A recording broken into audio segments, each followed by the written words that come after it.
Hello. इस chapter में मैं कवर करूंगा एक बहुत ही ज़्यादा इंपॉर्टेंट टॉपिक, एक्टिव पैसिव।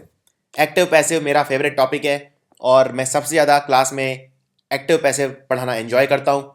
इसका एक कारण ये है कि एक लोगों को ये बहुत टफ लगता है, लेकिन मेरा जो एक बहुत अलग मेथड है जिससे मैं काफ़ी आसान कर देता हूं इसे, वो आप देखेंगे इस वीडियो के अंदर। एक्टिव पैसिव एक एसएससी मेंस में आता है, बैंकिंग वाले एग्जाम्स में नहीं आता है। और कई एग्जाम्स और हैं जिनमें ये नहीं आता है, लेकिन कई एग्जाम्स हैं जिनमें इस पे से क्वेश्चन काफ़ी ज़्यादा आते हैं। और ये टॉपिक एसएससी प्री में नहीं आता है, ये सिर्फ एसएससी मेंस में आता है।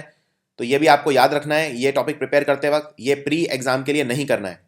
मेंस एग्जाम में इससे कम से कम 25 से 30 क्वेश्चन आते हैं, इसीलिए ये बहुत इंपॉर्टेंट हो जाता है। लेकिन कोई भी अगर आप एग्जाम को देखें तो उसमें ऐसा ज़रूरी नहीं है कि आपको एक्टिव पैसिव दिमाग में रख के तैयारी करनी है। आपको एक्टिव पैसिव आना ही चाहिए, क्योंकि एक्टिव पैसिव आपकी ग्रामर की अंडरस्टैंडिंग बढ़ाता है, इसीलिए आना चाहिए।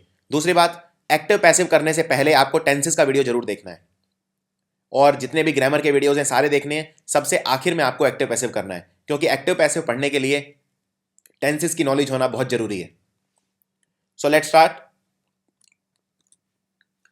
जब हम कुछ कहना चाहते हैं, जब कोई सेंटेंस के अंदर कोई पर्सन कोई काम कर रहा होता है, यानी कि सब्जेक्ट। सब्जेक्ट कौन होता है? जो काम करता है। तो सब्जेक्ट जब कोई काम करता है और हम डायरेक्टली सब्जेक्ट को रेफर करते हैं तो उसे एक्टिव बोलते हैं। फॉर एग्जाम्पल, ये सेंटेंस देखिए, इस डायग्राम में ये आदमी पेड़ काट रहा है, यानी a man is cutting down a tree.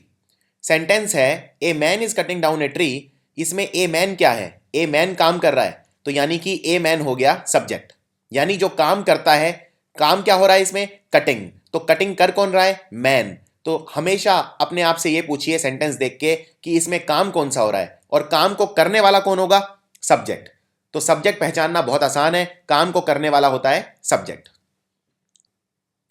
दूसरा होता है जब मैं सब्जेक्ट को रेफर नहीं करता। फॉर एग्जाम्पल, अब ये डायग्राम देखिए, इसमें भी आदमी पेड़ काट रहा है, लेकिन मैं इसमें आदमी के बारे में नहीं बोल रहा। मैं ये बोलूंगा पेड़ काटा जा रहा है, यानी मैं पेड़ के बारे में बोल रहा हूं। यानी जो काम कर रहा है मैं उसको प्रेफरेंस, उसको रेस्पेक्ट नहीं दे रहा, मैं पेड़ के मद्देनजर ये बात रख रहा हूं। तो मैं क्या बोलूंगा? या तो मैं इसको दो तरीके से बोल सकता हूं। देखिए, पेड़, इसमें आदमी पेड़ काट रहा है, इसको मैं दो तरीके से बोल सकता हूं। पहला, यदि मैं आदमी को रेफर करूंगा, यानी आदमी पेड़ काट रहा है। लेकिन दूसरा तरीका कहने का यह भी है, पेड़ काटा जा रहा है, तो उसमें जो सब्जेक्ट हो जाएगा वो ट्री हो जाएगा, क्योंकि ट्री की बात कर रहा हूं मैं, आदमी की बात ही नहीं कर रहा मैं। यानी कि सब्जेक्ट मैंने ऑब्जेक्ट बना दिया, ऑब्जेक्ट मैंने सब्जेक्ट बना दिया। जब मैंने कहा आदमी पेड़ काट रहा है तो आदमी सब्जेक्ट था।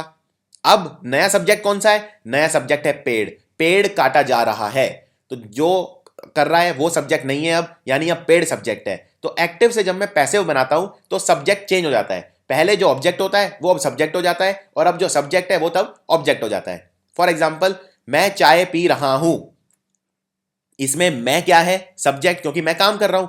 लेकिन मैं इसको दूसरे तरीके से भी बोल सकता हूं, चाय मेरे द्वारा पी जा रही है, इसमें सब्जेक्ट क्या हो गया? चाय। जैसे for example, the boy is carrying the girl, ये एक एक्टिव वॉइस है। क्यों? क्योंकि बॉय कैरी कर रहा है गर्ल को, तो बॉय काम कर रहा है, यानी बॉय क्या है इसमें? सब्जेक्ट। और इज कैरिंग क्या है? वर्ब। और गर्ल क्या है? गर्ल ऑब्जेक्ट है, क्योंकि गर्ल तो काम नहीं कर रही है, गर्ल तो सिर्फ ऊपर बैठी है आराम से। काम कौन कर रहा है? काम तो नीचे लड़का कर रहा है, यानी कि बॉय सब्जेक्ट हो गया और लड़की ऑब्जेक्ट हो गई। ऑब्जेक्ट वो होता है जो काम नहीं करता, सिर्फ एक्शन को रिसीव करता है। यहां काम कौन कर रहा है? बॉय, यानी बॉय है सब्जेक्ट। तो आपको अब आई होप सब्जेक्ट और ऑब्जेक्ट के बीच में डिफरेंस पता होगा। सब्जेक्ट और ऑब्जेक्ट के बीच में अगर डिफरेंस नहीं पता तो एक्टिव पैसिव आप स्टार्ट भी नहीं कर पाएंगे। एक्टिव पैसिव में सब्जेक्ट और ऑब्जेक्ट का ही पूरा खेल है। सब्जेक्ट को हम ऑब्जेक्ट बना देते हैं, ऑब्जेक्ट को हम सब्जेक्ट बना देते हैं। ये कंसेप्ट अगर समझ में आ गया तो एक्टिव पैसिव में कोई दिक्कत नहीं आएगी।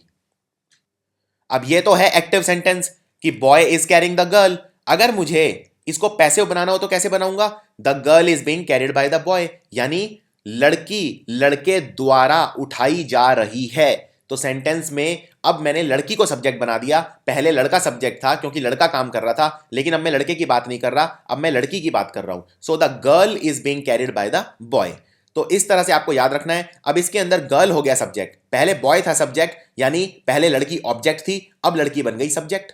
तो गर्ल है अब नया सब्जेक्ट, इज बीइंग कैरिड है वर्ब, बाय है प्रेपोजिशन, और द बॉय है नया ऑब्जेक्ट, और ये है object of the preposition by. तो इसमें काम कौन कर रहा है? लड़की नहीं कर रही है, काम अभी भी लड़का ही कर रहा है, लेकिन सब्जेक्ट कौन है? लड़की, क्योंकि इसे ऑब्जेक्ट से सब्जेक्ट बना दिया गया है। अब देखिए, जब भी हम एक्टिव से पैसिव बनाते हैं तो सेंटेंस के अंदर कुछ बदलाव आते हैं। जैसे जब अब ये सेंटेंस है, जॉन हर रोज किताब पढ़ता है, यानी इसका पैसिव क्या हो जाएगा? किताब जॉन द्वारा हर रोज पढ़ी जाती है। तो यानी कि किताब पहले क्या थी? ऑब्जेक्ट थी, जॉन सब्जेक्ट था, क्योंकि जॉन काम करता था। अब पैसिव में क्या हो जाएगा? किताब हो जाएगी नया सब्जेक्ट, क्योंकि हम सब्जेक्ट को ऑब्जेक्ट बना देते हैं, ऑब्जेक्ट को सब्जेक्ट बना देते हैं। तो किताब जॉन द्वारा रोज पढ़ी जाती है। अब इसमें आप जॉन जो सब्जेक्ट था उसको जब ऑब्जेक्ट बनाएंगे तो बाय लगा देंगे, यानी बाय जॉन। लेकिन एक बात का ध्यान रखना है आपको, ऐसा जरूरी नहीं है कि हर सेंटेंस में बाय लगेगा। यस, 99% सेंटेंसेस में बाय लगता है, लेकिन कुछ ऐसे हैं जिनमें बाय नहीं लगता, वो मैं लास्ट में कवर करूंगा जब मैं प्रैक्टिस कराऊंगा। सो इसमें बड़े अच्छे से दिखाया हुआ है ये एरो बना के। John reads a book every day. Book क्या है यहाँ पे? ऑब्जेक्ट। जॉन क्या है? सब्जेक्ट। और अब मैंने जब सब्जेक्ट बनाया बुक, तो ये बुक बन गई नया से नया सब्जेक्ट, ऑब्जेक्ट से सब्जेक्ट, और जॉन क्या बन गया? ऑब्जेक्ट। और जो नया ऑब्जेक्ट बना उसके आगे मैंने क्या लगा दिया? बाय। अगला परिवर्तन, एक्टिव से जब हम पैसिव बनाते हैं तो वर्ब चेंज हो जाती है। वर्ब हमेशा पैसिव सेंटेंस में थर्ड फॉर्म में रहती है, यानी पास्ट पार्टिसिपल फॉर्म में रहती है। For example, eat, ate, eaten, इसमें ईटन रहेगी क्योंकि वो थर्ड फॉर्म है। गो, वेंट, गॉन, इसमें गॉन रहेगी। आप दुनिया की कोई भी वर्ब ले लीजिए, उसे थर्ड फॉर्म में कन्वर्ट करके लगा दीजिए पैसिव के अंदर। पैसिव का एक रूल है, passive third form of the verb के बिना बन ही नहीं सकता। कोई भी पैसिव सेंटेंस हो, अगर मैं आपको मान लो कोई भी सेंटेंस दूं और मैं पूछूं बताओ ये एक्टिव है कि पैसिव है, तो कैसे पहचानोगे? पैसिव के अंदर मिनिमम ये कंडीशन तो होगी कि वर्ब थर्ड फॉर्म में होगी। जैसे फॉर एग्जांपल अब ये सेंटेंस देखो, जॉन किताब रोज पढ़ता है, John reads a book every day. क्या ये पैसिव सेंटेंस हो सकता है? ये नहीं हो सकता। क्यों नहीं हो सकता? क्योंकि इसमें लिखा है रीड्स। रीड्स एक first form of the verb है, लेकिन मुझे चाहिए third form of the verb. तो रीड का बनता है रीड, रेड, रेड, यानी रेड होना चाहिए था, यानी ये पैसिव हो ही नहीं सकता। मैं ये नहीं कह रहा कि जिसमें भी third form of the verb है वो पैसिव हो जाएगा, ऐसा नहीं है, लेकिन पैसिव बनाने के लिए थर्ड फॉर्म चाहिए। पैसिव सेंटेंस थर्ड फॉर्म के बिना नहीं बन सकता, ये आपको याद रखना है। तो वर्ब हमेशा थर्ड फॉर्म में आएगी। जैसे फॉर एग्जाम्पल, मैं चाय पी रहा हूं, आई एम ड्रिंकिंग टी, लेकिन चाय मेरे द्वारा पी जा रही है, तो इसमें थर्ड फॉर्म कर दो। अब ड्रिंक वर्ब है, तो ड्रिंक, ड्रैंक, ड्रंक, तो इसमें होगा a tea is being drunk by me. For example अब यहां देखिए, वो खाना बनाता है, ही कुक्स फूड। अब इसका मुझे पैसिव बनाना है, तो कैसे बनाऊंगा? फूड, ही कुक्स फूड, ही है सब्जेक्ट, फूड है ऑब्जेक्ट, तो ऑब्जेक्ट को सब्जेक्ट बना दो, सब्जेक्ट को ऑब्जेक्ट बना दो, तो फूड हो गया नया सब्जेक्ट और ही हो गया नया ऑब्जेक्ट। तो ही का ऑब्जेक्ट क्या बन जाता है? हिम, तो food is cooked by him. और इसमें कुक का मैंने क्या किया? कुक का कर दिया कुक्ड। तो एक एक करके हम सारे रूल देखेंगे, इसमें सारे टेंसेस कवर करेंगे, डिटेल में हम सारे रूल देखेंगे। अभी मैं आपको सिर्फ एक इंट्रोडक्शन दे रहा हूं कि एक्टिव से पैसिव जब बनता है तो क्या क्या परिवर्तन आते हैं। सबसे पहला परिवर्तन, सब्जेक्ट को ऑब्जेक्ट बना दो, ऑब्जेक्ट को सब्जेक्ट बना दो। दूसरा परिवर्तन, वर्ब को थर्ड फॉर्म में कन्वर्ट कर दो। और तीसरा परिवर्तन, जो पैसिव में जो बाय लगता है वो ऑब्जेक्ट के आगे लगता है, तो ही का बन जाएगा हिम और आगे लग जाएगा बाय। अब एक और इंपॉर्टेंट चीज, सब्जेक्ट जब ऑब्जेक्ट बनेगा और ऑब्जेक्ट जब सब्जेक्ट बनेगा तो उन्हीं के हिसाब से वर्ब लगेंगी, पुराने सब्जेक्ट को नहीं देखना आपने। जैसे फॉर एग्जांपल अब ये वाला सेंटेंस देखिए, ही कैरिड सम बुक्स, वो कुछ किताबें उठा रहा है या उसने कुछ किताबें उठाई, तो ही कैरिड सम बुक्स। अब इसमें ही क्या है? उसने काम किया, ही सब्जेक्ट, और सम बुक्स है ऑब्जेक्ट। तो जब सम बुक्स को अब आप नया सब्जेक्ट बनाओगे तो सम बुक्स बहुवचन है, तो यानी कि आप इसके हिसाब से वर्ब लगाओगे। अब आप एक वचन के हिसाब से नहीं लगाओगे। जो एक्टिव के अंदर था सब्जेक्ट वो सिंगुलर था, ठीक है, लेकिन अब वो सब्जेक्ट नहीं है, तो नया सब्जेक्ट जो होगा उसी के हिसाब से वर्ब लगेगी। तो नया सब्जेक्ट है इसमें सम बुक्स, तो सम बुक्स में आप वर्ब लगाओगे, वॉज नहीं लगाओगे, क्योंकि सम बुक्स प्लूरल है। जैसे एक और एग्जाम्पल देखते हैं, शी हैज साइन 10 लेटर्स, उसने 10 लेटर साइन किए। शी हैज है यहां पे, क्यों? क्योंकि शी अकेली है और हैज किस में आता है? सिंगुलर में। लेकिन उसने 10 लेटर साइन किए। अब मैं इसको जब पैसिव में कन्वर्ट करूंगा तो शी यहां सब्जेक्ट है और 10 लेटर्स यहां ऑब्जेक्ट है। तो जब मैं इसका पैसिव बनाऊंगा तो 10 लेटर नया सब्जेक्ट हो जाएगा, तो 10 letters have been signed by her. यहां पे हैज का हैव हो गया है, क्यों? क्योंकि 10 लेटर्स नया सब्जेक्ट है और 10 लेटर्स प्लूरल है, इसलिए वर्ब भी प्लूरल लगी है। अगला परिवर्तन जो एक्टिव पैसिव में होता है वो होता है टेंस चेंज। टेंस चेंज किस तरह होता है? एक्टिव पैसिव में टेंस वही रहता है। अगर सिंपल प्रेजेंट टेंस है तो सिंपल प्रेजेंट टेंस ही रहेगा। टेंस चेंज रिपोर्टेड स्पीच के अंदर होता है, डायरेक्ट इनडायरेक्ट स्पीच के अंदर होता है, प्रेजेंट एक्टिव पैसिव के अंदर नहीं होता है। ये आपको याद रखना है। एक्टिव पैसिव में कभी भी सेंटेंस चेंज नहीं होता है। जैसे फॉर एग्जांपल, मैं चाय पी रहा हूं, चाय मेरे द्वारा पी जा रही है, दोनों वर्तमान है। मैंने चाय पी, चाय मेरे द्वारा पी गई, दोनों भूतकाल है। मैं चाय पीऊंगा, चाय मेरे द्वारा पी जाएगी, दोनों भविष्य काल हैं। तो यानी कि जो टेंसेज हैं प्रेजेंट, पास्ट और फ्यूचर, ये चेंज नहीं होंगे अगर आप एक्टिव से पैसिव बनाएंगे तो। अब यहां पे देखिए, शी बेक्स केक्स, वो केक बनाती है। अब ये केक बहुत सारे हैं, तो जब शी है सब्जेक्ट, बेक है ऑब्जेक्ट, और जब आप इसको पैसिव में चेंज करेंगे तो केक हो जाएगा नया सब्जेक्ट और शी का कर देंगे हर और आगे लगा देंगे बाय, तो हो जाएगा cakes are baked by her. क्योंकि इसमें आर बेक्ड क्या है, केक्स बहुवचन है, इसलिए आर लगेगा, और बेक का हो जाएगा बेक्ड, क्योंकि third form of the verb, और बेक का हो जाएगा बेक्ड क्योंकि third form of the verb लगती है पैसिव के अंदर। तो बेक्स का हो जाएगा बेक्ड, बेक्ड बेक्ड बेक्ड। तो आइए अब स्टार्ट करते हैं एक्टिव पैसिव। अब मैं आपको सिखाऊंगा एक्टिव से पैसिव बनाना और पैसिव से एक्टिव बनाना। तो सबसे पहले परिवर्तन क्या होते हैं जब हम सब्जेक्ट से ऑब्जेक्ट बनाते हैं, ये परिवर्तन होते हैं। आई का हो जाता है me. For example, I go to school, इसमें आई सब्जेक्ट है। लेकिन अगर मैं बोलूं कि he gave me some bananas, तो मी ऑब्जेक्ट है, उसमें सब्जेक्ट ही हो गया। तो सब्जेक्ट से जब ऑब्जेक्ट बनता है तो ये परिवर्तन आते हैं। आई मी में कन्वर्ट हो जाता है, ही हिम में कन्वर्ट हो जाता है, और इन सब के आगे बाय लग जाता है। By me, by him, by her, by us, by you, by them. She का बन जाता है हर, वी का बन जाता है अस, यू यू ही रहता है, यू क्योंकि सेम शब्द है, चाहे सब्जेक्ट हो चाहे ऑब्जेक्ट हो, और दे का बन जाता है देम।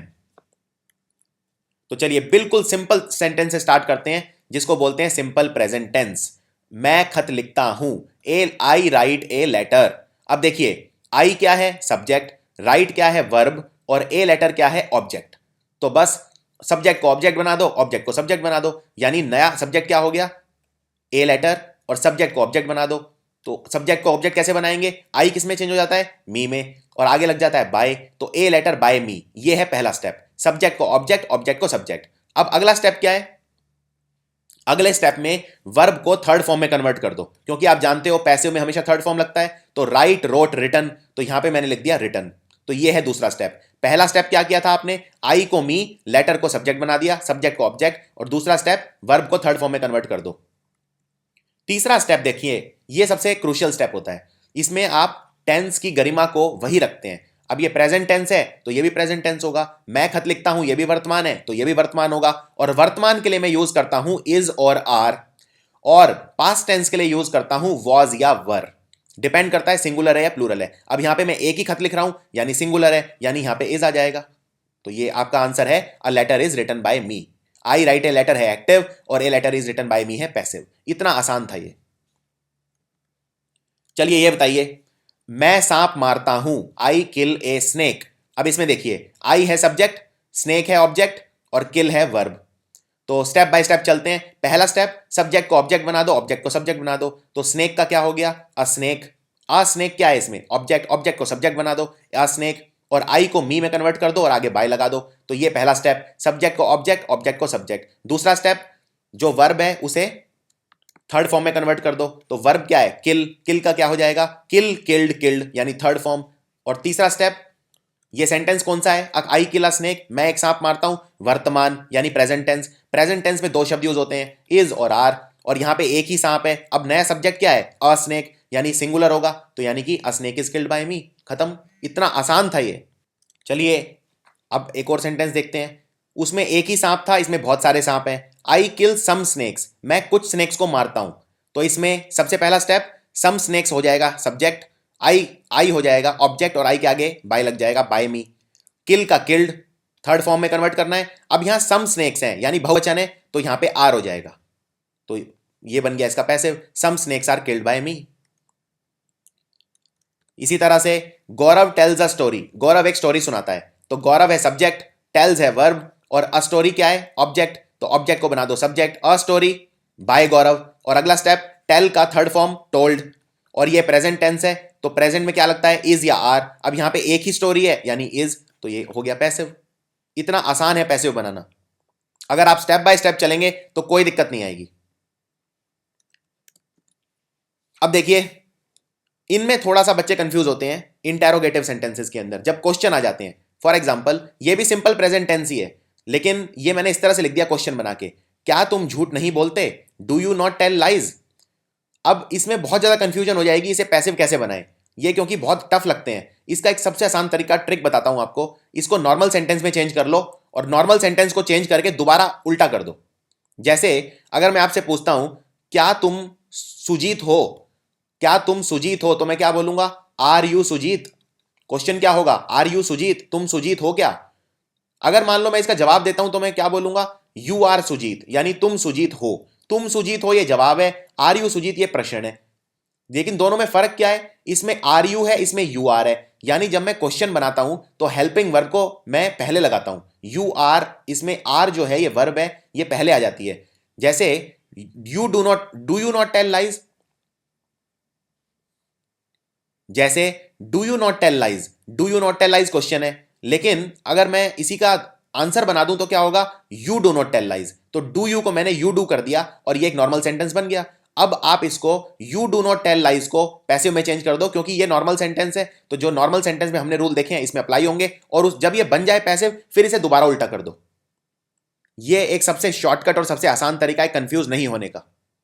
अब देखिए, you do not tell lies का पैसिव क्या बनेगा, you do not tell lies, you subject है, डू नॉट टेल वर्ब है, लाइज ऑब्जेक्ट है।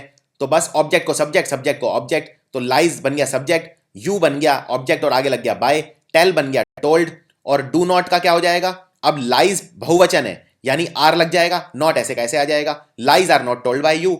लेकिन अब इसको दोबारा भी चेंज करना पड़ेगा इंटेरोगेटिव में, तो इसे कैसे चेंज करोगे, लाइज आर का बस उल्टा कर दो, are lies not told by you, तो ये हो गया पैसिव। तो do you not tell lies का क्या हो गया passive, are lies not told by you.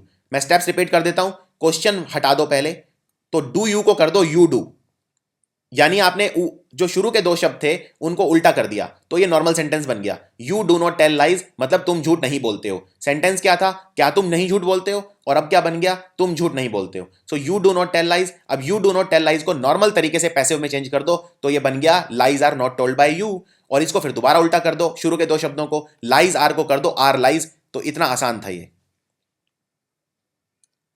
अब हम बात करते हैं दूसरे टेंस की, सिंपल प्रेजेंट खत्म होता है, अब बात करते हैं प्रेजेंट कंटिन्यूस की। तो प्रेजेंट कंटिन्यूस बिल्कुल सेम तरीका है, बस एक फर्क याद रखना है, कंटिन्यूस जब भी टेंस होगा तो उसके अंदर एक शब्द एक्स्ट्रा आ जाएगा और वो है बीइंग। चाहे वो पास्ट कंटिन्यूस हो चाहे वो प्रेजेंट कंटिन्यूस हो, दोनों के अंदर आएगा being. For example, I am writing a letter, पहले मैंने क्या बोला था, आई राइट ए लेटर, और अब मैं क्या बोल रहा हूं, I am writing a letter. फर्क क्या है, फर्क यह है कि मैं अभी वो काम कर रहा हूं। प्रेजेंट कंटिन्यूस में जब मैं कोई काम बोलता हूं तो उस वक्त मैं उसको कर भी रहा होता हूं। So I am writing a letter, अब इसमें आई है सब्जेक्ट, एम राइटिंग है वर्ब, ए लेटर है ऑब्जेक्ट, तो सेम स्टेप रहेंगे, सब्जेक्ट से ऑब्जेक्ट, ऑब्जेक्ट से सब्जेक्ट, तो ए लेटर और ये हो गया नया सब्जेक्ट, आई हो गया बाय मी, राइट का हो गया रिटन, सेम थर्ड फॉर्म में कन्वर्ट कर दो, राइट रोट रिटन, और ये प्रेजेंट टेंस है और एक ही लेटर है तो यानी हो गया इज, क्योंकि प्रेजेंट टेंस में मैं यूज करता हूं या तो इज या आर। अब बस एक शब्द इसमें एक्स्ट्रा आ जाएगा, वो है बीइंग। बीइंग क्यों आएगा, क्योंकि ये कंटिन्यूस टेंस है, बाकी पूरा का पूरा सेम है। यानी कि जब आप सिंपल प्रेजेंट को चेंज करते हो तो आप क्या लगाते हो, सिंपल प्रेजेंट को चेंज करते हो तो आप सिंपल लिखते हो a letter is written by me. लेकिन अगर आप प्रेजेंट कंटिन्यूस को चेंज करते हो तो एक शब्द एक्स्ट्रा आएगा, वो है बीइंग, बाकी पूरा का पूरा सेम रहेगा। चलिए और अभ्यास करते हैं। दे आर किलिंग मी, वो मुझे मार रहे हैं। सो दे है सब्जेक्ट, आर किलिंग है वर्ब, मी है ऑब्जेक्ट, तो ऑब्जेक्ट को सब्जेक्ट, सब्जेक्ट को ऑब्जेक्ट, यानी मी का क्या हो जाएगा, आई, तो आई, और दे का क्या हो जाएगा, देम, देम के आगे बाय लग जाएगा, तो ये हो जाएगा दे आर किलिंग मी। तो अब वर्ब को थर्ड फॉर्म में चेंज कर दो, किल, किल वर्ब है, किल किल्ड किल्ड, यानी किल का हो गया किल्ड, और आई के साथ क्या लगता है हमेशा, एम। तीन शब्द होते हैं जनरली तो इज और आर लगता है, लेकिन आई के साथ एम भी लगता है, तो ये थोड़ा अलग है, तो आई एम। और ये सेंटेंस कैसा है, आई एन जी लगा हुआ है, आई एन जी यानी कंटिन्यूस टेंस है, कंटिन्यूस टेंस में हमेशा क्या लगता है, बीइंग, तो इसमें बीइंग एक्स्ट्रा जुड़ जाएगा, I am being killed by them. इसी तरह से अब ये देखिए, क्या वो पिक्चर की तरफ देख रहा है, is he looking at the picture. अब इसको कन्वर्ट करना है आपको पैसिव के अंदर। अब ये दिखने में टफ लग रहा होगा लेकिन बहुत ही सिंपल है। क्यों? क्योंकि इंटेरोगेटिव सेंटेंस है, क्वेश्चन मार्क लगाए, तो पहले इसका क्वेश्चन मार्क हटा दो, तो इज ही को किस में कर दो? He is. नॉर्मल सेंटेंस बन गया। अब ये नॉर्मल सेंटेंस क्या हो गया? वो पिक्चर की तरफ देख रहा है, यानी he is looking at the picture. अब इसमें आगे क्या स्टेप्स होंगे? He is looking at the picture, ये नॉर्मल सेंटेंस है, इसको नॉर्मल तरीके से चेंज कर दो। अब जैसे he is looking at the picture में ही हो गया सब्जेक्ट, इज लुकिंग हो गया वर्ब, एट हो गया प्रेपोजिशन और द पिक्चर हो गया ऑब्जेक्ट। और प्रेपोजिशन से नहीं घबराना है, प्रेपोजिशन का कुछ फर्क नहीं पड़ता, प्रेपोजिशन ऐसे का ऐसा पैसिव में आ जाता है। तो पिक्चर क्या हो गया? नया सब्जेक्ट यानी द पिक्चर। ही का हो गया हिम यानी बाय लगा दो आगे, तो बाय हिम। लुक का लुक्ड हो गया थर्ड फॉर्म, एट ऐसे का ऐसा नीचे आ जाएगा, प्रेपोजिशन में कोई परिवर्तन नहीं होता। और इज लुकिंग का क्या हो गया? इज लुकिंग का हो गया इज बीइंग लुक्ड, क्योंकि ये आईएनजी है, आईएनजी वाले में हमेशा कंटिन्यूस टेंस में बीइंग एक्स्ट्रा लगता है, तो ये लग गया बीइंग। और ये प्रेजेंट टेंस है, प्रेजेंट टेंस में लगता है या तो इज या आर, तो यहां पे एक ही पिक्चर है तो यहां पे हो गया इज। लेकिन अब इसको दोबारा इंटेरोगेटिव में भी चेंज करना है, तो द पिक्चर इज की बजाय कर दो इज द पिक्चर। शुरू के जो दो शब्द हैं उन्हें पलट दो, ये दोबारा क्वेश्चन मार्क बन जाएगा, तो आंसर होगा is the picture being looked at by him. So एक एग्जांपल और लेते हैं। He is building a sand castle, वो रेत के घर बना रहा है, तो ही क्या हो गया इसमें? ही हो गया सब्जेक्ट, इज बिल्डिंग हो गया वर्ब, क्या बना रहा है? अ सैंड कैसल, सैंड कैसल हो गया ऑब्जेक्ट, तो ऑब्जेक्ट को बना दो सब्जेक्ट, यानी ये हो गया अ सैंड कैसल। ही का हो गया by him. Build, build verb है इसमें, तो बिल्ड का थर्ड फॉर्म क्या होगा? बिल्ट, तो ये हो गया अ सैंड कैसल। और इज इजी रहेगा क्योंकि सैंड कैसल भी एक है और ही भी एक है, तो अगर मैंने नया सब्जेक्ट ए सैंड कैसल तो इज, और ये आईएनजी लगाए यानी ये कंटिन्यूस टेंस है। कंटिन्यूस टेंस में क्या आता है? बीइंग, तो अ sand castle is being build by him. अब हम बात करते हैं तीसरे टेंस की तरफ। हमने सिंपल प्रेजेंट और प्रेजेंट कंटिन्यूस कवर कर लिए हैं, अब हम करते हैं प्रेजेंट परफेक्ट की तरफ। याद रखिए कंटिन्यूस टेंस के अंदर हमेशा हम लगाते थे बीइंग, और परफेक्ट टेंस के अंदर हम लगाएंगे been, B double E N. ये फर्क है बीन और बीइंग में। बीइंग लगता है कंटिन्यूस टेंस के अंदर और बीन लगता है प्रेजेंट परफेक्ट या पास्ट परफेक्ट टेंस के अंदर। परफेक्ट टेंस कौन सा होता है? जिसमें third form of the verb आती है एक्टिव वॉइस के अंदर, वो होता है परफेक्ट टेंस। फॉर एग्जाम्पल, मैंने खत नहीं लिखा, I have not written a letter, ये एक प्रेजेंट परफेक्ट टेंस है। प्रेजेंट परफेक्ट टेंस क्या होते हैं और डिटेल में जानना चाहते हैं तो आप टेंसेस वाला वीडियो देख सकते हैं, उसमें मैंने काफी डिटेल में एक्सप्लेन किए हैं tenses. I have not written a letter, अब इसमें आई क्या हो गया? सब्जेक्ट, हैव नॉट रिटन क्या हो गया? वर्ब, और ए लेटर हो गया ऑब्जेक्ट। तो अगेन ए लेटर नया सब्जेक्ट है, आई का बन गया बाय मी, राइट का बन गया रिटन। ये तीन स्टेप तो बिल्कुल सेम है। अब टेंस वाला पार्ट, ये प्रेजेंट परफेक्ट है तो टेंस भी प्रेजेंट परफेक्ट ही रहेगा, यानी इसमें मैंने लिखा है हैव रिटन। अब इसमें लेटर है सिंगुलर तो आप लगाओगे हैज, तो बस हैव का आपने हैज कर दिया और बीन लगा दिया, क्योंकि बीन आता है हमेशा इसमें, नॉट ऐसे का ऐसा आ गया, यानी आंसर हो गया a letter has not been written by me. एक और एग्जांपल देखते हैं। He has drawn a picture, उसने एक तस्वीर बनाई है, तो ही हो गया सब्जेक्ट, हैज ड्रॉन हो गया वर्ब, ए पिक्चर हो गया ऑब्जेक्ट। ऑब्जेक्ट को बना दो सब्जेक्ट, तो ए पिक्चर और ही हो गया by him. Drawn, drawn drawn रहता है क्योंकि ड्रॉन खुद ही थर्ड फॉर्म है, तो ये हो गया ड्रॉन। और ए पिक्चर है तो हैज आएगा कि हैव आएगा? हैज आएगा क्योंकि एक ही है, और बीन एक्स्ट्रा जुड़ जाएगा क्योंकि ये परफेक्ट टेंस है। सो आंसर हो गया a picture has been drawn by him. सबसे आसान है प्रेजेंट परफेक्ट को पैसिव बनाना, क्योंकि प्रेजेंट परफेक्ट में जब हम पैसिव बनाते हैं तो कुछ भी नहीं चेंज होता सिवाय बीन ऐड हो जाता है, इसके अलावा सेंटेंस में कोई परिवर्तन नहीं आता। तो चलिए एक और देखते हैं। हैज ही टेकन टी, क्या उसने चाय पी ली है? अब ये एक इंटेरोगेटिव सेंटेंस है क्वेश्चन मार्क वाला, तो पहले नॉर्मल सेंटेंस बना दो, आगे के दो शब्दों को उल्टा कर दो, तो क्या बन गया? He has taken T. अब इसमें ही है सब्जेक्ट, टी है ऑब्जेक्ट और हैज टेकन है वर्ब। तो आप जानते हैं प्रेजेंट परफेक्ट में जब हम पैसिव बनाते हैं तो सिंपल बीन ऐड हो जाता है, यानी ये बन जाएगा tea has been taken by him. Has और टेकन के बीच में बीन आ जाएगा और सब्जेक्ट और ऑब्जेक्ट चेंज हो जाएंगे, बाकी सब सेम रहेगा। लेकिन अब इतना ही काफी नहीं है, आपने क्योंकि क्वेश्चन मार्क वाला सेंटेंस नॉर्मल बनाया था तो नॉर्मल से दोबारा क्वेश्चन बना दो, यानी आगे के दो शब्दों को वापस चेंज कर दो, यानी ये बन गया has tea been taken by him. अब हम करते हैं अगला सेंटेंस जो है simple past. Simple past sentence कौन सा होता है? जिसमें हम second form of the verb use करते हैं। सिंपल पास्ट होता है जिसमें जब कोई काम खत्म हो चुका होता है उसे दिखाने के लिए हम यूज करते हैं simple past. So for example, he wrote a letter, उसने खत लिखा, यहां पे राइट, रोट, रिटन यानी second form of the verb use की है, और पैसिव में मैं क्या यूज करता हूं, third form of the verb. तो V2 को मुझे V3 में कन्वर्ट करना होगा, बाकी सब कुछ सेम रहेगा। इसमें बस एक छोटा सा फर्क ये आएगा, पास्ट सेंटेंस में मैं यूज करता हूं या तो वॉज या वर, क्योंकि वो काम हो चुका होता है। सिंगुलर है तो वॉज, बहुवचन है तो वर। तो ही रोट ए लेटर, एक ही लेटर है, तो जब मैं इसे सब्जेक्ट बनाऊंगा तो ए लेटर के साथ आ जाएगा वॉज, और ही का हो जाएगा बाय हिम, राइट का हो जाएगा थर्ड फॉर्म यानी written. So a letter was written by him. अगर मुझे मान लीजिए ये सिंपल प्रेजेंट टेंस होता, ही राइट्स ए लेटर, तो आप कर देते a letter is written by him. लेकिन अगर पास्ट है तो a letter was written by him. बस इतना सा फर्क है, सिंपल प्रेजेंट के अंदर इज और आर आते हैं, और सिंपल पास्ट के अंदर वॉज या वर आते हैं। अगला sentence, she told me a secret, तो इसके अंदर a secret was told to me by हर।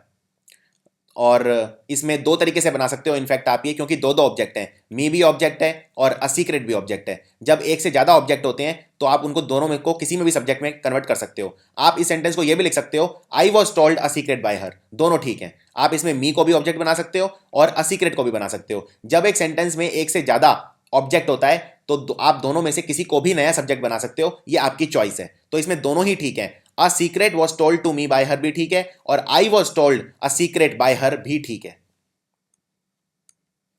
चलिए और अभ्यास करते हैं थोड़ा सा। अब ये है, did he write a letter, क्या उसने खत लिखा? तो इसको पहले नॉर्मल सेंटेंस बना लो, डिड ही को आगे के दो शब्दों को चेंज कर दो, तो ये बन गया he did write a letter. अब इसको ये नॉर्मल सेंटेंस बन गया सिंपल पास, इसमें रूल लगा दो, ही है सब्जेक्ट, डिड राइट है वर्ब, और ए लेटर है ऑब्जेक्ट। तो ए लेटर बन गया नया सब्जेक्ट, यानी a letter by him, write का हो गया रिटन, और ये पास्ट है, पास्ट के अंदर क्या लगता है, या तो वॉज या वर। अब यहां पे एक ही लेटर है तो लगेगा वॉज, ये बन गया इसका पैसिव। लेकिन अब इसको दोबारा क्वेश्चन मार्क वाले में चेंज करना है तो आगे के दो शब्द चेंज कर दो, ए लेटर वॉज क्या हो गया, वॉज ए लेटर। तो आंसर है was a letter written by him. अब देखते हैं अगला टेंस, जिसे बोलते हैं पास्ट कंटिन्यूस।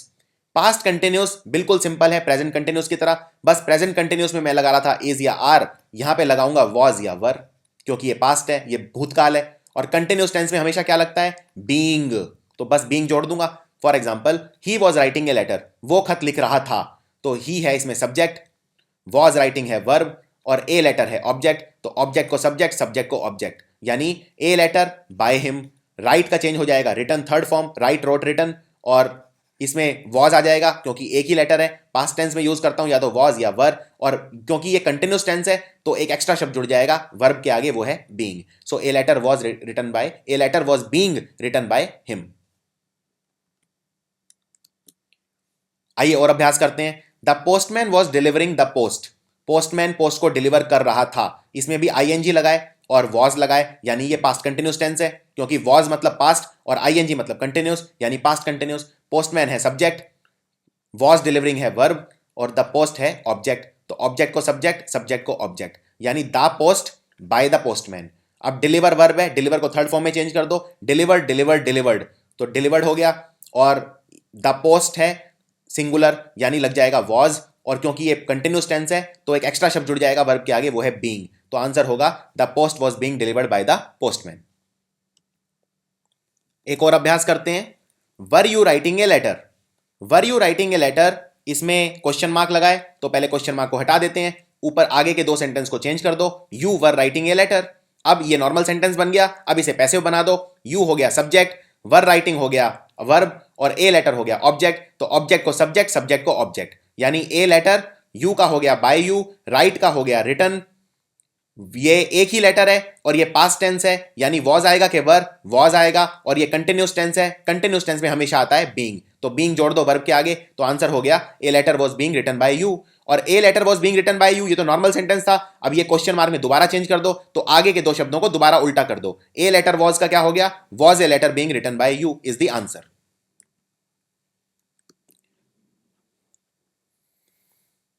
अब देखते हैं past perfect tense. Past perfect tense जो होता है ये बिल्कुल प्रेजेंट परफेक्ट जैसा है। प्रेजेंट परफेक्ट में हैज के साथ थर्ड फॉर्म लगता है, पास्ट परफेक्ट में हैड के साथ थर्ड फॉर्म लगता है, बाकी बिल्कुल सेम है। पास्ट परफेक्ट को जब पैसिव बनाते हैं सेंटेंस ऐसे का ऐसा रहता है, बस एक शब्द जुड़ जाता है बीन, क्योंकि ये परफेक्ट टेंस है और परफेक्ट टेंस में बीन जुड़ता है। तो he had seen the zoo, ही हो गया सब्जेक्ट, हैड सीन हो गया वर्ब, द जू हो गया ऑब्जेक्ट, ऑब्जेक्ट को सब्जेक्ट, सब्जेक्ट को ऑब्जेक्ट। दाजू ही का हो गया हिम, आगे लग गया बाय, सीन पूरा सेम रहेगा, हैड पूरा सेम रहेगा, बस एक शब्द एक्स्ट्रा जुड़ जाएगा, वो है बीन। तो सबसे आसान अगर कोई सेंटेंस है जिसे पैसिव बनाना है वो है पास्ट परफेक्ट। पास्ट परफेक्ट के अंदर कुछ भी चेंज नहीं होता, सिर्फ जुड़ जाता है been. She had eaten several piece before she offered him any. अब इसमें शी हैड ईटन है, शी हैड ईटन क्या, सेवरल पीस, तो सेवरल पीस हो गया, ये पूरा ऑब्जेक्ट है, तो आप लिखोगे सेवरल पीस बन गया सब्जेक्ट, शी का बन गया हर, तो बाय हर, और हैड ईटन ही रहेगा, बस बीच में जुड़ जाएगा बीन, तो हैड बीन ईटन।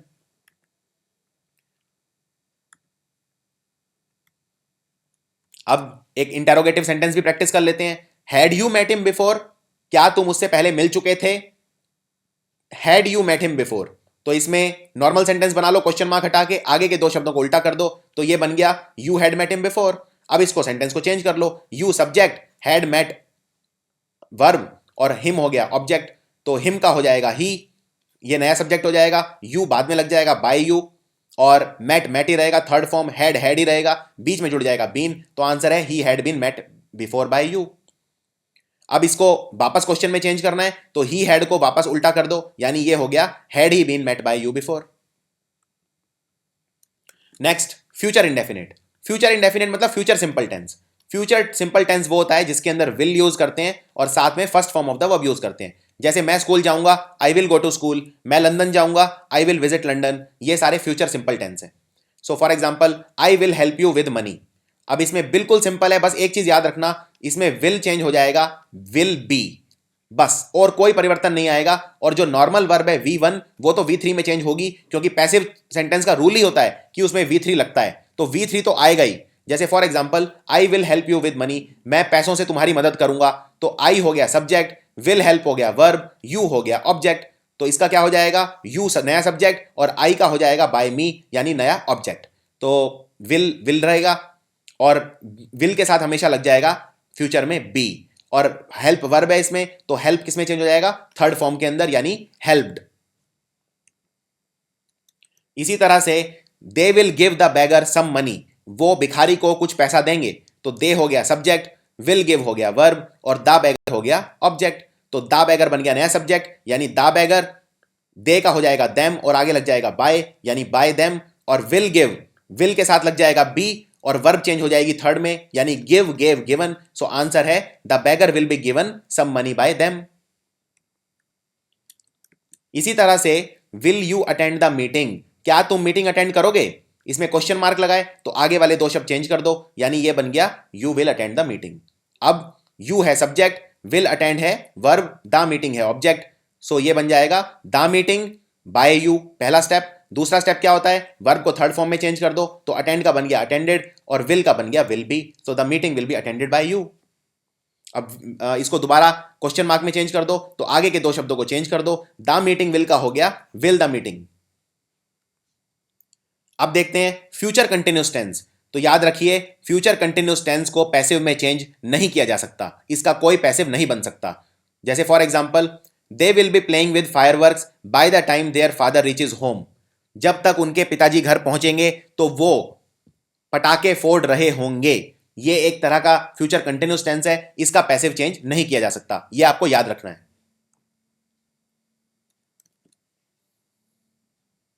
अब हम बात करते हैं फ्यूचर परफेक्ट टेंस की।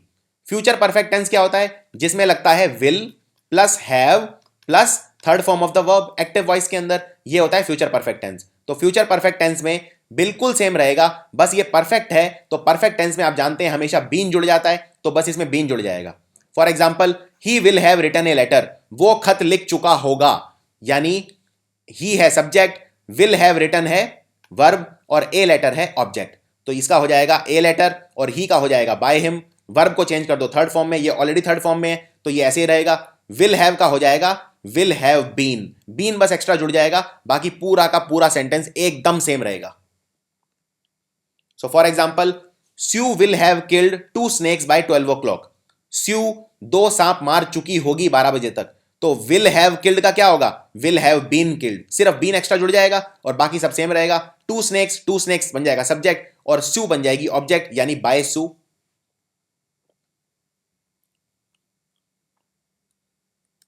Will you have found the truth, क्या तुम सत्य की खोज कर चुके होंगे। तो ये क्वेश्चन मार्क वाला सेंटेंस है, यानी आगे के दो शब्द चेंज कर दो, विल यू का बन गया यू विल। सो अब इसको नॉर्मल तरीके से चेंज कर दो, यू हो गया सब्जेक्ट, विल हैव हो गया वर्ब, विल हैव फाउंड हो गया वर्ब और द ट्रूथ हो गया ऑब्जेक्ट।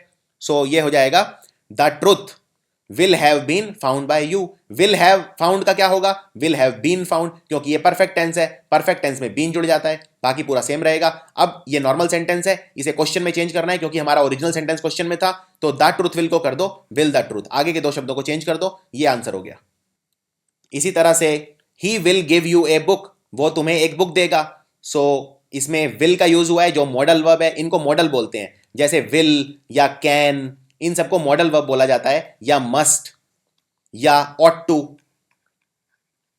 ऑट टू का मतलब होता है शुड, जैसे फॉर एग्जाम्पल मुझे पढ़ना चाहिए तो मैं बोलूंगा आई शुड स्टडी, या मैं ये भी बोल सकता हूं आई ऑट टू स्टडी। इनमें इन हर एक के आगे बी लग जाता है, मॉडल वर्ब कोई भी हो, चाहे विल हो, चाहे कैन हो, चाहे मस्ट हो, चाहे ऑट टू हो, इनमें बी का इस्तेमाल होता है। सो इसमें जैसे he will give U a book, इसका हो जाएगा you will be given a book, क्योंकि गिव को आप थर्ड फॉर्म में चेंज करोगे, गिव गेव गिवन, तो गिवन हो गया थर्ड फॉर्म, और विल ऐसे ही रहेगा, विल के बाद लग जाएगा टू, विल के बाद लग जाएगा बी, और बाकी सब सेम रहेगा। यानी ही सब्जेक्ट है, यू ऑब्जेक्ट है, तो यू नया सब्जेक्ट हो जाएगा और ही नया ऑब्जेक्ट हो जाएगा, तो ही को आप करोगे बाय हिम, बाकी सब कुछ सेम रहेगा, बस जो मॉडल वर्ब्स होते हैं उनके आगे बी एक्स्ट्रा लग जाता है और थर्ड फॉर्म में चेंज हो जाता है। जैसे फॉर एग्जाम्पल अब यहां पे मैंने यूज किया है can, they can pick a number, तो कैन में क्या लग जाएगा आगे बी, और पिक चेंज हो जाएगा पिक्ड में, बाकी सब सेम रहेगा, ए नंबर बन जाएगा सब्जेक्ट और दे बन जाएगा बाय देम। इसी तरह से we must finish this job, तो मस्ट लगाए, मस्ट भी मॉडल वर्ब है, इसके आगे लग जाएगा बी और फिनिश चेंज हो जाएगा फिनिश्ड में, क्योंकि पैसिव में हमेशा third form of the verb लगता है, बाकी सब सेम रहेगा। इसी तरह मैं यहां पे मस्ट की बजाय अगर लिख दूं ought to, we ought to finish this job, तो इसका आंसर क्या हो जाएगा, this job ought to be finished by us, बस ऑट टू के बाद भी लग जाएगा बी और वर्ब चेंज हो जाएगा third form of the verb में। अब मैंने आपको बताया था कि 99% केस में हम बाय यूज करते हैं, बाय और इसके बाद हम ऑब्जेक्ट लगा देते हैं, जैसे by me, by him, by her, लेकिन हम और भी शब्द यूज कर सकते हैं, इसका आपको याद रखना है, लेकिन हाँ 99% केस में हम बाय यूज करते हैं। बाय का मतलब होता है द्वारा, जैसे मैं खाना खा रहा हूं, खाना मेरे द्वारा खाया जा रहा है, यानी जब कोई पर्सन काम करता है तो हम बाय यूज करते हैं, और जब कोई चीज होती है तो हम विद लगाते हैं, बाय नहीं लगाते हैं। For example the hunter shot the deer with an arrow, hunter ने हिरण को मार दिया एरो के द्वारा। अब एरो कोई वस्तु है जिससे मारा है, तो हम विद यूज करेंगे, हम बाय यूज नहीं करेंगे, तो आप बोलेंगे the deer was shot with an arrow by the hunter. By the hunter ठीक है क्योंकि हंटर के द्वारा मारा गया है, लेकिन विद एन एरो रहेगा, बाय एन एरो नहीं रहेगा। अब एक इंपॉर्टेंट रूल, ये मैं इस पे पहले भी डिस्कस कर चुका हूं, अगर एक सेंटेंस में अभी तक हम क्या करते हैं, सब्जेक्ट को ऑब्जेक्ट बना देते हैं, ऑब्जेक्ट को सब्जेक्ट बना देते हैं। अगर मान लीजिए सेंटेंस में एक से ज्यादा ऑब्जेक्ट हैं, तो आप क्या करेंगे, तो आप दोनों में से किसी को भी नया सब्जेक्ट बना सकते हैं, इस बात की आपको फ्रीडम है। जैसे ये सेंटेंस देखिए, she gave me some chocolates, उसने मुझे कुछ चॉकलेट्स दी। अब इसमें शी है सब्जेक्ट, गेव है वर्ब, मी है ऑब्जेक्ट और सम चॉकलेट्स भी है ऑब्जेक्ट। तो इसमें दो दो पॉसिबिलिटीज हैं, मैं इसको भी सब्जेक्ट बना सकता हूं और इसको भी सब्जेक्ट बना सकता हूं, यानी मैं मी को भी सब्जेक्ट बना सकता हूं नया, और सम चॉकलेट्स को भी बना सकता हूं। यानी मैं इस तरह से भी लिख सकता हूं, some chocolates were given to me by her, या I was given some chocolates by her. जब मैंने लिखा सम चॉकलेट्स यानी मैंने सम चॉकलेट को सब्जेक्ट बना दिया नया, और जब मैंने लिखा आई तो मैंने मी को सब्जेक्ट बना दिया। तो मेरे पास चॉइस होती है, अगर एक सेंटेंस में एक से ज्यादा ऑब्जेक्ट हैं तो मेरी मर्जी है, मैं किसी को भी सब्जेक्ट बना सकता हूं, ये दोनों ठीक है, दोनों गलत नहीं है। For example the teacher teaches U A lesson, अब इसमें टीचेज वर्ब है, टीचर सब्जेक्ट है, यू भी ऑब्जेक्ट है और ए लेसन भी ऑब्जेक्ट है, यानी इसमें दो दो पॉसिबिलिटी हैं, you are taught a lesson by the teacher या a lesson is taught to you by the teacher, दोनों ठीक है, दोनों गलत नहीं है। एक और रूल देखते हैं, हु हमेशा चेंज हो जाता है हुम में, और साथ में हेल्पिंग वर्ब लगता है। फॉर एग्जाम्पल यह किताब किसने चुराई, who stole the book, who stole the book का हो जाएगा, हु का चेंज हो जाएगा बाय हुम, और बाकी sentence who stole the book by whom was the book stolen, क्योंकि स्टोल है, स्टोल कौन सा वर्ब है, first form of the verb, second form of the verb है स्टोल। क्योंकि यहां पे स्टोल है। स्टोल कौन सा फॉर्म है? V2, second form of the verb. Steal, stole, stolen. और हमें कौन सा यूज करना है पैसिव में? थर्ड फॉर्म, तो हम यूज करेंगे स्टोलन। तो बस बाकी पूरा सेंटेंस वही है, bye whom was the book stolen। अब कुछ खास तरीके होते हैं कुछ सेंटेंसेस को लिखने के। जैसे फॉर एग्जांपल अगर आप बोलते हैं द मिल्क टेस्ट सार, मिल्क सार टेस्ट करता है, ये कुछ अलग तरह के सेंटेंस हैं। इनके अंदर लिखने का एक खास तरीका होता है। जब आप किसी चीज को टेस्ट करते हैं या स्मेल करते हैं, उसको इस तरह से लिखते हैं। आप इसको बोलेंगे द मिल्क इज सार when it is tested. Milk खट्टा टेस्ट करता है। द मिल्क इज सार, तो मिल्क को सार से जोड़ेंगे, पहले बीच में लगा देंगे इज। द मिल्क इज सार when it is tested. Milk सार होता है जब टेस्ट किया जाता है। इसी तरह रोज बहुत स्वीट स्मेल करता है, तो इसको आप बोलेंगे the rose is sweet when it is smelt. और यहां पे मैंने रूल वायलेट नहीं किया है, रूल वही है, V3 में चेंज करना है वर्ब को, क्योंकि पैसिव में third form of the verb लगता है। तो यहां पे टेस्ट है, टेस्ट का क्या हो गया? टेस्टेड। Taste, tasted, tasted. इसी तरह से स्मेल, स्मेल का क्या हो जाएगा? Smell, smelt, smelt. इसलिए मैंने यहां पे स्मेल्ट यूज किया है। जब कोई sentence it is time to से शुरू होता है, तो उसको ये रूल अप्लाई करते हैं उसके ऊपर। इट इज टाइम टू का मतलब होता है अब समय आ गया है। तो कुछ सेंटेंसेस इस तरह के भी पूछे जाते हैं एग्जाम में। जैसे इट इज टाइम टू से स्टार्ट होता है, तो आप लिखेंगे इट इज टाइम, उसके बाद लिखेंगे फॉर, उसके बाद लिखेंगे ऑब्जेक्ट, फिर लिखेंगे टू बी, और फिर लिखेंगे third form of the verb. ये रूल आपको याद करना है। इसको 2 मिनट लगा के रूल को याद कीजिए और सीधा सीधा रूल आपको लगा देना है। For example it is time to reap the harvest, यानी फसल काटने का समय आ गया है। It is the time to reap the harvest, तो इसमें इट इज टाइम के बाद लगाइए फॉर, तो it is time for. Object क्या है इसमें? ऑब्जेक्ट है हार्वेस्ट, तो द हार्वेस्ट।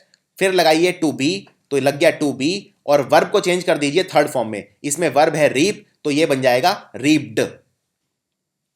इसी तरह से it is time to cut the forest, जंगल काटने का समय आ गया है, तो आप इसमें रूल लगाइए it is the time for the forest to be cut. अब कई बार सेंटेंस के अंदर सब्जेक्ट अंडरस्टूड होता है, वहां पे लिखा नहीं होता, और इसमें देखते हैं पैसिव वॉइस कैसे चेंज करते हैं। जैसे for example he was elected mayor of Delhi. अब इसमें he was elected mayor of Delhi, इसमें किसने इलेक्ट किया? इसे लोगों ने इलेक्ट किया, लेकिन यहां पे लिखा नहीं है पीपल, तो यहां पे पीपल लिखना आपको खुद से पड़ेगा। जब आप इसको चेंज करेंगे तो ये हो जाएगा the people elected him mayor of Delhi. यहां सब्जेक्ट अंडरस्टूड है, इसे पीपल ने इलेक्ट किया मेयर, तो यहां पे आप लिखेंगे the people elected him mayor of Delhi. इसी तरह से extra trains will be run on holidays, extra trains चलाई जाएंगी हॉलीडेज में। अब यहां पे एक्स्ट्रा ट्रेन्स कौन चलाएगा? रेलवेज। तो जब आप इसको चेंज करके लिखेंगे तो लिखेंगे extra trains will be run by the railways. एक तरह से यहां पे बाय द रेलवेज अंडरस्टूड है, तो यहां यानी जब पैसिव में आप इसको चेंज करेंगे तो ये हो जाएगा the railways will run extra train on holidays. इसी तरह से extra trains will be run on holidays, यहां पे एक्स्ट्रा ट्रेन हॉलीडेज में चलाई जाएंगी। एक्स्ट्रा ट्रेन कौन चलाएगा? रेलवेज चलाएगा, तो आप लिखेंगे the railways will run extra train on holidays. यहां पे रेलवेज अंडरस्टूड है कि रेलवे ही ट्रेन चलाएगा, उसके अलावा कोई और नहीं, यानी सब्जेक्ट अंडरस्टूड है। जब अंडरस्टूड है तो जब आप उसको चेंज करेंगे तो आपको मेंशन करना पड़ेगा। अब देखते हैं एक्टिव पैसिव इंपेरेटिव सेंटेंसेस का। इंपेरेटिव सेंटेंसेस में हम 4 चीजें करते हैं। या तो हम किसी से कोई रिक्वेस्ट करते हैं, या हम किसी को ऑर्डर देते हैं, या हम किसी को कोई एडवाइस यानी सलाह देते हैं, या हम किसी को कमांड यानी कि कोई निर्देश देते हैं। तो इसमें ये चेंजेस होंगे। अगर रिक्वेस्ट हो रही है तो आप लिखेंगे यू आर रिक्वेस्टेड टू। अगर ऑर्डर हो रहा है तो आप बोलेंगे यू आर ऑर्डर्ड टू। या एडवाइस है तो आप बोलेंगे यू आर एडवाइस टू, और कमांड है तो you are commanded to. For example fire at once, कोई मान लीजिए जवान है और वो अपनी जो सेना की टुकड़ी है उसे बोल रहा है फायर एट वंस, यानी सब एक साथ गोली चलाओ, यानी इसमें ये कमांड दे रहा है। तो पैसिव क्या हो जाएगा? You are commanded to fire at once. अब कई बार इंपेरेटिव सेंटेंसेस में ऑब्जेक्ट भी दिया होता है। जैसे पिछला वाला सेंटेंस था फायर एट वंस, उसमें कोई ऑब्जेक्ट नहीं दिया था। मैंने ये नहीं बताया था आप क्या चीज चलाओ, बंदूक चलाओ, बम चलाओ, मैंने सिर्फ बोला फायर। लेकिन इसमें मैंने ऑब्जेक्ट भी दिया है। जब ऑब्जेक्ट भी दिया होगा, मान लो मैं बोलता हूं चाय बनाओ, तो मैं बता भी रहा हूं कि क्या बनाना है, यानी मैंने ऑब्जेक्ट दिया है। तो इस जब ऑब्जेक्ट दिया होता है तो रूल ये अप्लाई होता है, let plus object plus be plus third form of the verb. इस रूल को अच्छे से याद कर लीजिए, let plus object plus be plus third form of the verb. ये एक एक्स्ट्रा पॉसिबिलिटी है। जो हमने किए थे you are order to, you are advise to, you are requested to, वो तो तरीका रहेगा, लेकिन एक एक्स्ट्रा तरीके से पैसिव बनाया जा सकता है और ये एग्जाम में बहुत ज्यादा आता है। जैसे फॉर एग्जाम्पल चाय बनाओ, चाय बनाओ का पैसिव कैसे बनाएंगे, प्रिपेयर टी, तो इसमें टी क्या है, ऑब्जेक्ट, तो इसको आप लिखेंगे लेट टी बी प्रिपेयर्ड। तो लेट है इसमें आगे लगाना है आपको, ऑब्जेक्ट हो गया इसमें tea, be plus third form of the verb, verb क्या है इसमें प्रिपेयर, तो प्रिपेयर का बन जाएगा prepared. So let tea be prepared. इसी तरह से अगर मैं बोलता हूं दरवाजा खोलो यानी ओपन द डोर, ये एक इंपेरेटिव सेंटेंस है। इंपेरेटिव पता कैसे चलता है कि इंपेरेटिव है, क्योंकि या तो मैं किसी को ये कमांड दे रहा हूं या ऑर्डर दे रहा हूं या रिक्वेस्ट कर रहा हूं कि दरवाजा खोल दो, तो ये एक इंपेरेटिव सेंटेंस है। और इंपेरेटिव सेंटेंस में आप अगर ऑब्जेक्ट भी दिया है, जैसे इसमें क्या खोलो, डोर यानी ऑब्जेक्ट दिया है, तो एक पॉसिबिलिटी ये भी बनती है let plus object plus be plus V3, जो सेम रूल था, यानी let the door be open भी लिख सकते हो या you are requested to open the door भी लिख सकते हो। इसी तरह you are advise to open the door भी लिख सकते हो, you are commanded to open the door भी लिख सकते हो, you are order to open the door भी लिख सकते हो। वो डिपेंड करता है सेंटेंस में क्या शब्द दिया है, क्या मूड दिया है, उसके हिसाब से आप उसे लिख सकते हो। अगर मान लो मैं बोलता हूं प्लीज ओपन द डोर, तो लेकिन सिर्फ एक ही पॉसिबिलिटी बनेगी, यू आर रिक्वेस्टेड टू, क्योंकि प्लीज मतलब रिक्वेस्ट होता है। सो सेंटेंस अगर प्लीज या काइंडली से स्टार्ट हो रहा है तो सिर्फ एक ही पॉसिबिलिटी है, यू आर रिक्वेस्टेड टू।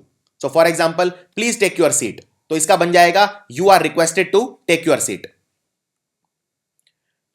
अब पिछले सेंटेंसेस में जो आए हुए एक्टिव पैसिव हैं, मैं उनका थोड़ा सा अभ्यास कराता हूं आपको, जिससे आप काफी कॉन्फिडेंट फील करेंगे। ये पिछले 15 साल में जो सबसे अच्छे क्वेश्चन है, सबसे जो टेढ़े मेढ़े टाइप के क्वेश्चन है, वो मैंने कलेक्ट किए हैं और इनका मैं आपको प्रैक्टिस करवाता हूं।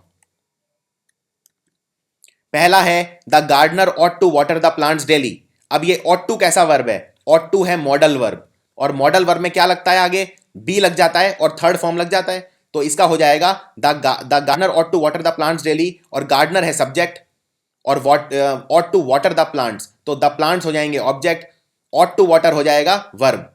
तो ये सब्जेक्ट है, ऑट टू वाटर है वर्ब और द प्लांट्स है ऑब्जेक्ट, तो ऑब्जेक्ट को सब्जेक्ट बना दो, सब्जेक्ट को ऑब्जेक्ट बना दो, तो आंसर हो जाएगा the plants ought to be watered daily by the gardener. Who wrote it? Who wrote it का क्या हो जाएगा, who का क्या चेंज हो जाता है, by whom, तो इसका हो जाएगा by whom was it written, क्योंकि wrote सेकंड फॉर्म है, सेकंड को थर्ड फॉर्म में चेंज कर दो, wrote का हो जाएगा written, by whom was it written. The principal will announce the results. Principal result को अनाउंस करेगी, सिंपल फ्यूचर टेंस है, यानी विल का क्या हो जाएगा, विल के आगे बी लग जाता है और अनाउंस हो जाएगा third form, the results will be announced by the principal. They establish this club in 2000, तो दे, यहां पे दे कौन है हमें नहीं पता है, दे लिखना जरूरी नहीं है, बाद में आप लिख देंगे this club was established in 2000। The servant will execute all orders promptly, servant सारे ऑर्डर्स एग्जीक्यूट करेगा, ऑल ऑर्डर्स हो गया ऑब्जेक्ट, सर्वेंट हो गया सब्जेक्ट, विल एग्जीक्यूट हो गया वर्ब, ये सिंपल फ्यूचर टेंस है, तो इसका हो जाएगा all orders will be executed by the servant promptly. Some people were helping the wounded women, कुछ लोग गरीब महिला की, चोटिल महिला की जिसको चोट लगी थी उसकी मदद कर रहे थे, तो वर हेल्पिंग है यानी पास्ट कंटिन्यूस है, पास्ट कंटिन्यूस है, कंटिन्यूस टेंस में हमेशा आता है बीइंग, और यहां पे क्या हो जाएगा, the wounded woman was being helped by some people. The boy did not break the glass, boy ने गिलास नहीं तोड़ा, ये सिंपल पास्ट टेंस है, तो क्योंकि did plus first form of the verb लगाए, तो यहां पे हो जाएगा the glass was not broken by the boy. The boy did not break the glass, लड़के ने ग्लास नहीं तोड़ा, पास्ट सिंपल टेंस है ये, तो इसका हो जाएगा the glass was not broken by the boy. Break का क्या हो जाएगा, ब्रेक, ब्रोक, ब्रोकन हम थर्ड फॉर्म यूज करते हैं, और डिड की जगह क्या लग जाता है पास्ट में, वॉज या वर। अब यहां पे एक ही गिलास है इसलिए वॉज लगेगा, so the glass was not broken by the boy. The lady of the house was furnishing the mansion, was furnishing, इंग, इंग मतलब ये पास्ट कंटिन्यूस टेंस है, सो पास्ट कंटिन्यूस टेंस को आप कैसे लिखेंगे, पास्ट कंटिन्यूस टेंस में हमेशा लग जाता है बीइंग, किसी भी कंटिन्यूस टेंस में, तो ये हो जाएगा the mansion was being furnished by the lady of the house.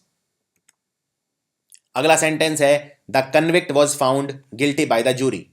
Was found यानी ये पहले से ही पैसिव है तो इसे एक्टिव बनाना पड़ेगा, तो इसका हो जाएगा the jury found the convict guilty.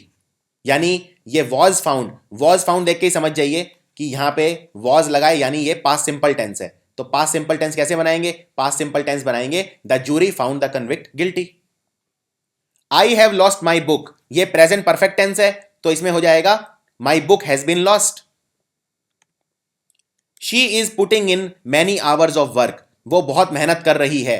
Is putting यानी सिंपल प्रेजेंट कंटिन्यूस टेंस है ये। प्रेजेंट कंटिन्यूस में क्या लगता है? बीइंग। तो आप लिखेंगे many hours of work are being put in by her. Everyone praises good man. अब ये इस तरह के जब सेंटेंस होते हैं जिनमें लगता है एवरीवन या एवरीबडी, इनमें आपको ये दोबारा लगाने की जरूरत नहीं पड़ती, तो क्योंकि ये आपको पता नहीं है कौन लोग हैं जो प्रेज कर रहे हैं। एवरीवन मतलब ये एक जनरल तरह का सेंटेंस है, तो इसमें आप लिखेंगे good man are praised. By everyone लिखने की जरूरत नहीं है। We will not allow them to run away, हम उन्हें जाने नहीं देंगे, भागने नहीं देंगे। तो विल नॉट अलाउ यानी सिंपल फ्यूचर टेंस है, तो यह हो जाएगा they will not be allowed to run away by us. Everybody must read this book, सबको यह किताब पढ़नी चाहिए। अगेन एवरीबडी लिखा है, एवरीबडी लिखने की जरूरत नहीं पड़ती, तो इसमें आप लिखोगे this book must be red. Must क्या है? Modal verb. मॉडल वर्ब में हमेशा बी लगता है और थर्ड फॉर्म लगती है, so this book must be red. He knew that his own life was unjust, उसे पता था। न्यू, न्यू मतलब नो न्यू नोन यानी V2 second form of the verb लगी है, यानी ये सिंपल पास्ट टेंस है, तो यानी इसका आंसर क्या हो जाएगा? It was known to him that his own life was unjust. This watch was given to be by my grandmother. Was given से आप समझ जाइए ये सिंपल पास्ट का पैसिव है, तो इसे एक्टिव बनाना है, यानी my grand mother gave me this watch. By whom is the child being fade. By whom है तो उल्टा कर दो इसमें, तो इसका हो जाएगा, और इसमें देखिए बीइंग लिखा है यानी ये कंटिन्यूस टेंस है, और इज लिखा है यानी प्रेजेंट टेंस है, सो आंसर हो जाएगा who is feeding the child.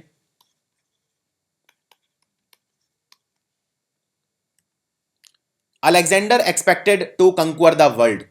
ये एक थोड़ा डिफिकल्ट सेंटेंस है, क्योंकि आप इसमें ये नहीं कह सकते कि the world was expected to be conquered by Alexander, क्योंकि अगर आप ये बोलेंगे the world was expected to be conquered by Alexander, यानी अलेक्जेंडर को कोई और एक्सपेक्ट कर रहा था। लेकिन Alexander expected to conquer the world मतलब अलेक्जेंडर अपने आप से ये एक्सपेक्ट कर रहा था, इसीलिए इसको लिखने का तरीका थोड़ा अलग है। इसमें आप लिखेंगे it was expected by Alexander that he would conquer the world. She begins her day with a cup of coffee. वो अपना रोज का दिन एक कप ऑफ कॉफी के साथ स्टार्ट करती है, सो इसमें आप क्या लिखेंगे? Her day is begun. Begun का हो जाएगा बिगन, बिगैन, बिगन, तो थर्ड फॉर्म यूज करते हैं पैसिव में। Her day is begun with a cup of coffee. Cacao is bitter when it is tasted. अब ये मैंने आपको बताया था जब आप टेस्ट करते हैं, स्मेल करते हैं, सो इसका हो जाएगा cacao tests bitter. Robin would draw a picture in the competition. Robin would draw a picture in the competition. Robin एक पिक्चर बनाएगा, सो वुड लगाए यानी मॉडल वर्ब है, मॉडल वर्ब के साथ लगता है बी और थर्ड फॉर्म, सो इसका हो जाएगा a picture would be drawn by robin in the competition. Who gave you ice cream. Who का क्या बन जाता है? बाय हुम, सो ये हो जाएगा by whom were you given the ice cream.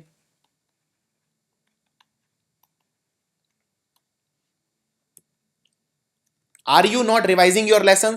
क्या आप अपने लेसन रिवाइज नहीं कर रहे हो? ये अब इंपेरेट, ये इसमें देखिए क्वेश्चन मार्क लगा है यानी इंटेरोगेटिव सेंटेंस है, तो इसको पहले नॉर्मल बना लो, यानी ये हो जाएगा you are not revising your lesson. तो you are not revising your lesson ये एक नॉर्मल प्रेजेंट कंटिन्यूस टेंस है, इसका बन जाएगा your lessons are not being revised by you, और फिर उसमें आप आगे के जो दो वर्ड हैं उन्हें चेंज कर सकते हो, यानी वो बन जाएगा are your lessons not being revised by you. We should not encourage indiscipline. तो वी शुड यानी मॉडल वर्ब, तो साथ में be plus third form of the verb, यानी indiscipline should not be encouraged by us. Our almighty will bless wise man. Our almighty यानी God, God will bless wise man, यानी wise man will be blessed by God. The army chief punish the subordinate. ये simple sentence है, punished simple past, यानी the subordinate was punished by the army chief. We shall not hear her voice any more, हम उसकी आवाज अब नहीं सुन पाएंगे, तो इसका हो जाएगा her voice will not be heard by us any more. Do not insult the poor, अब इसमें मैं बोल रहा हूं do not insult the poor, यानी द पुअर क्या हो गया, ऑब्जेक्ट। ये इंपेरेटिव सेंटेंस है, यानी मैं एडवाइस दे रहा हूं किसी को, तो ये इसका हो जाएगा let the poor not be insulted. All desire wealth and some acquire it, all सब वेल्थ को डिजायर करते हैं और कुछ एक्वायर करते हैं, दोनों में एंड से जोड़ा हुआ है, तो इसका अलग पैसिव होगा, इसका अलग पैसिव होगा, और दोनों को एंड से ज्वाइन कर सकते हैं। ऑल डिजायर वेल्थ का क्या हो गया, wealth is desired by all and acquired by some. Paint covered the lock, इसका हो जाएगा the lock was covered with paint. इसमें आपको केयरफुल रहना है, the lock was covered by paint नहीं लिखोगे, विद पेंट लिखोगे। जब कोई चीज पेंट से कवर होती है तो उसको विद पेंट बोलते हैं। इसी तरह से smoke filled the room was filled by smoke नहीं लिखोगे, विद स्मोक लिखोगे। तो कंफ्यूज आपको नहीं होना है, ज्यादातर जगह बाय रहता है, लेकिन कई जगह पे और भी शब्द लगाए जा सकते हैं, जैसे with etcetera. For example, who teaches you mathematics, who का हो जाएगा हुम, यानी by whom are you taught mathematics.